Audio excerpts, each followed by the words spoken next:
Imagine having a cut and being treated by doctors. Except the doctor decided to use a dirty cloth to wipe out your wound. He used old napkins to heal and patch it up. It's a very scary sight, isn't it? Well, in the 1880s, doctors and nurses indeed did that. They used cloth, nothing sanitized, even not even washing your hands.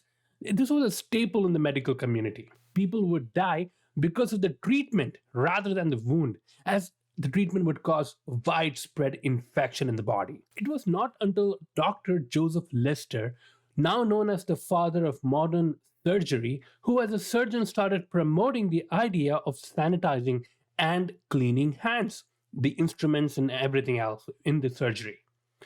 Everyone at the time thought he was being absurd. Doctors did not believe in him. No one was interested in following his practices. But there was one guy, Robert Wood Johnson, who believed in Dr. Lister and his concept of sterile surgery. Robert Wood Johnson, along with his two other brothers, James Johnson and Edward Johnson, started the Johnson and Johnson Company in 1886. Yes, it's a 135 years old company.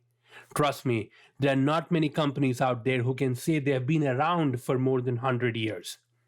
In fact, there are only two companies who have a triple A credit rating here in the United States, and Johnson & Johnson is one of them.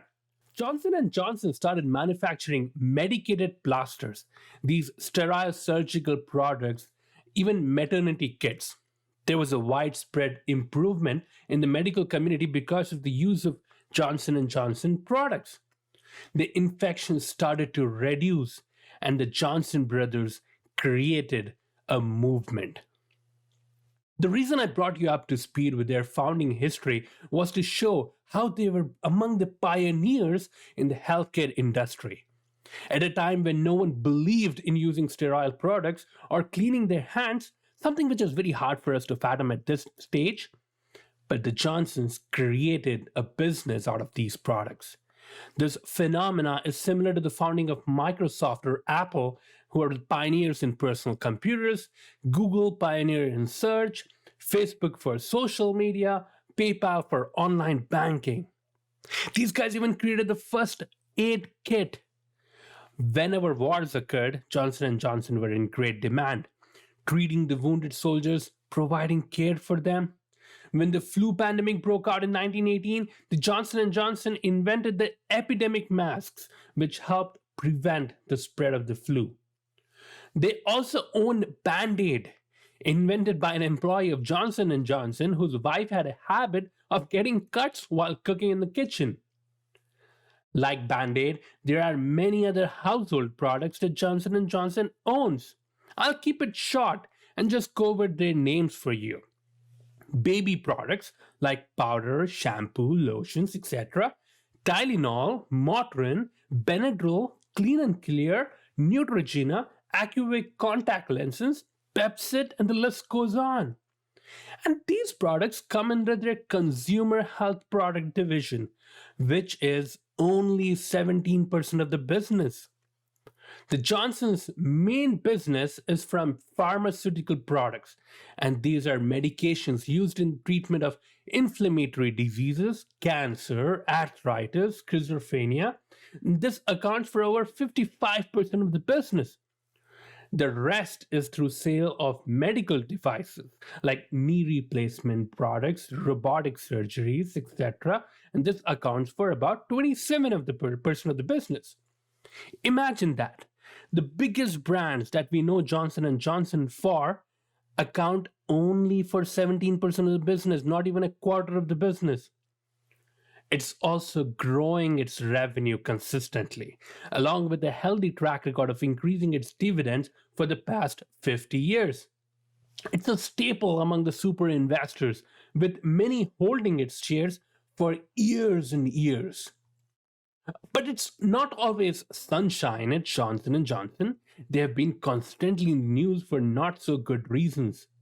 Johnson's baby powder, known to contain talcum powder, is considered to cause ovarian cancer. There are thousands of lawsuits that are still pending, worth millions of losses for Johnson and Johnson. Tylenol was recalled in 1982 because some people started to die due to cyanide poisoning, with many other lawsuits still unsettled. While these lawsuits can be considered a blessing in disguise for value investors, because the market has a tendency to drop the price of the stock, which gives value investors an opportunity to purchase Johnson and Johnson at a discount. At the same time, Johnson and Johnson has its own issue. It's not a founder-run business. The founders from 1886 are no longer around, and it's being run by agents. When agents run the business, they're not concerned about the business. They're more concerned about the career, the image, what the Wall Street would think about them. They're not so much concerned on the business.